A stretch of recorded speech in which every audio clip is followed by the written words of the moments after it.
I'll be honest, I have no idea how some of you play these games or beat them, and that's what I always think before I make major breakthroughs and I become one of you. But right now, I'm in this really end game of Elden Ring. There's only 11 bosses left, and I'm just... And yes, I've met Mohg.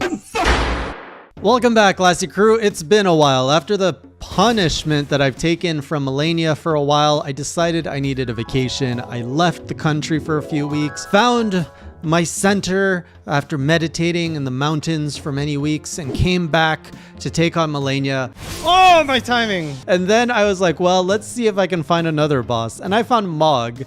Oh, that catch. And then I was like, okay, what else is there? And then there was the Lord Placidusax or something, which is like the Lord of Dragons.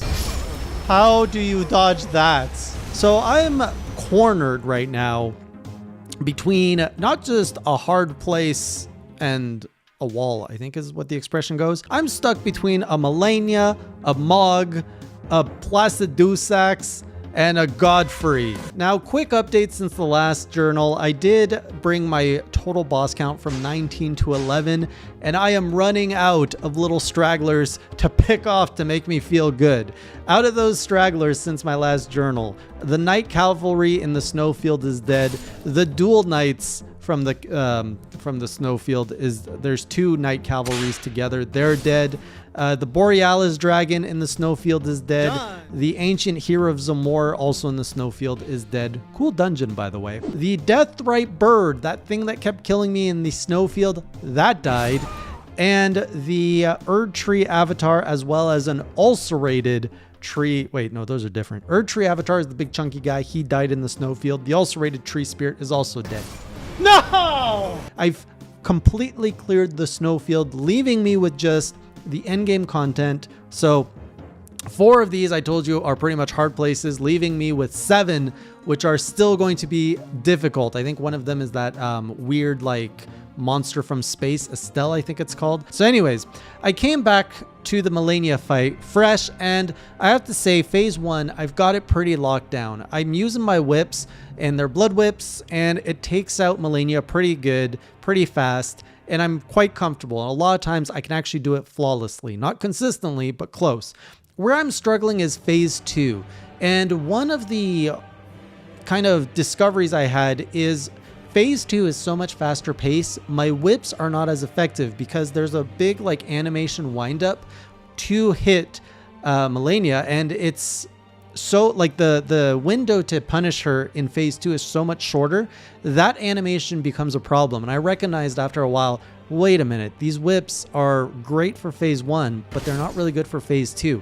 The punish windows are so much smaller, and the damage it does to Malenia is just not worth it. It's going to take me 10-20 minutes, and being in an arena with her and being that good at dodging her it just puts a lot of pressure on me. So I decided I needed to expand my strategy and do something else. Now, I didn't want to fully respec my character yet. Right now I'm pretty much dexterity and arcane, and so I looked to katanas because I've been avoiding them mostly because people said they're kind of BS, but I was like, you know, at this point, I don't care. I'm getting punished so much. I need any tool I can get.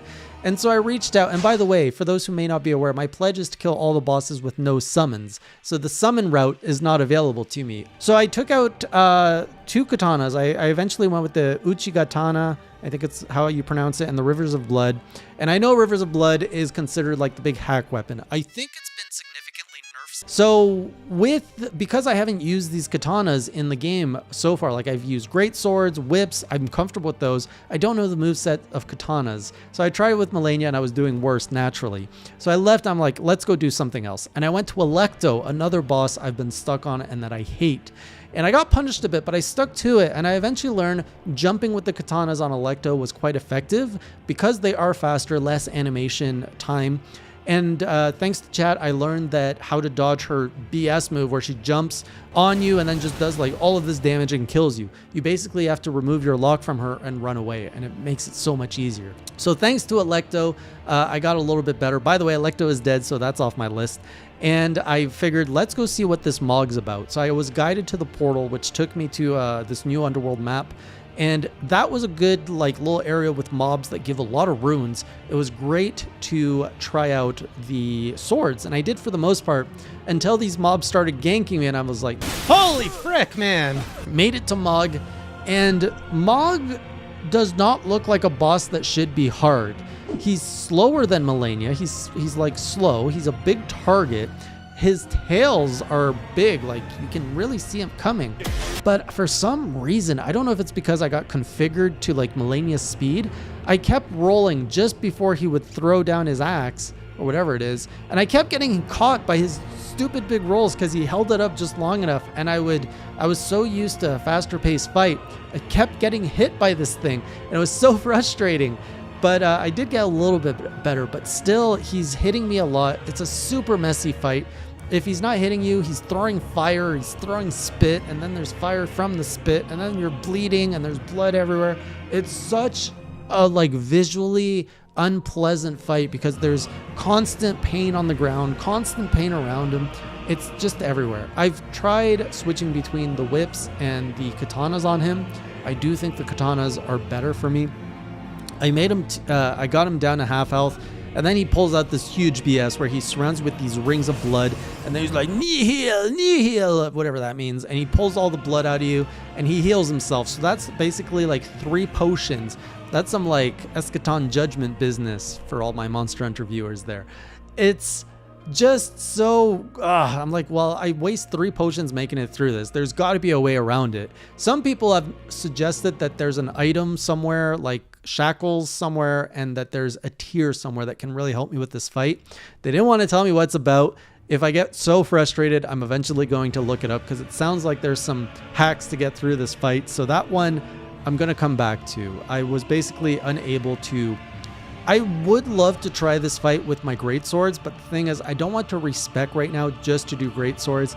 I can't really respec until I finish Malenia, which is like my whole build is to kill her with what I have, which means all these other bosses I listed earlier, I had to do them all with whips because I can't pull out my great swords anymore with the current specs I have.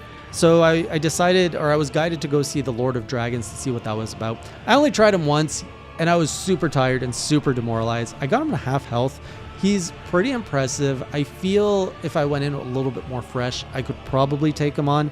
I was at the point where I was just not able to appreciate the game anymore. I was just frustrated. I was defeated because I couldn't make progress anywhere. Like, this is just really hard. I need some time off, so I'm going to take like, my little week off. And I think when I go back into it, it's going to be very different. Now that I can focus on my katana playstyle, I think with Malenia, it's a mindset thing. It's not so much skill. I can dodge her. I know her moves. I know the patterns. I just need the patience. Phase 1, no problem. It's phase 2. I have to just accept phase 2 is a longer fight than phase 1.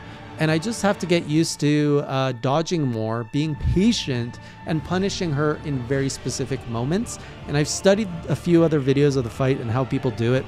And I think I can eventually get to Malenia. I just need to go in calm, collected, and super patient. She will fall. Mohg will fall in time. Godfrey, I got to get back to on that horse and figure out what it's like. So the mindset needs to change. Oh, because I'm so spec'd and arcane, I also might want to, I'm going to dabble in the spells, just see what the dragon spells are, if there's anything there of value to me. Because I've been avoiding spells because I'm not a spell user. I don't usually use them. So I got to check out that. And I'm at about a level 135. Someone did suggest I grind out some levels, and they gave me a really good indication of kind of what my specs are. And I realized, okay, I can get my arcane up like a whole other 20 points. I can get my dexterity, not my dexterity, my endurance up like another 30. It's at like 20 or 25. So there's a lot of room for my character to grow if I just grind it out. I think I'm going to try to push my level from 135 to something crazy like, let's go to 150. Let's go to 200. Let's just max it out. I'm in the end game. I need everything I can on my side to get through these walls because I'm not a pro player or anything. I'm a casual average Joe, and I am struggling. So I got to get through this with my pledges conditions. So join me on the next stream. I'm still going to try to kill Malenia, try to get this boss count from 11 down to single digits. We're almost there. I could potentially finish this before the end of the year. Just got to keep trying and just not give up. I'll see you on the next journal or on the next stream. And until next time, keep it classy.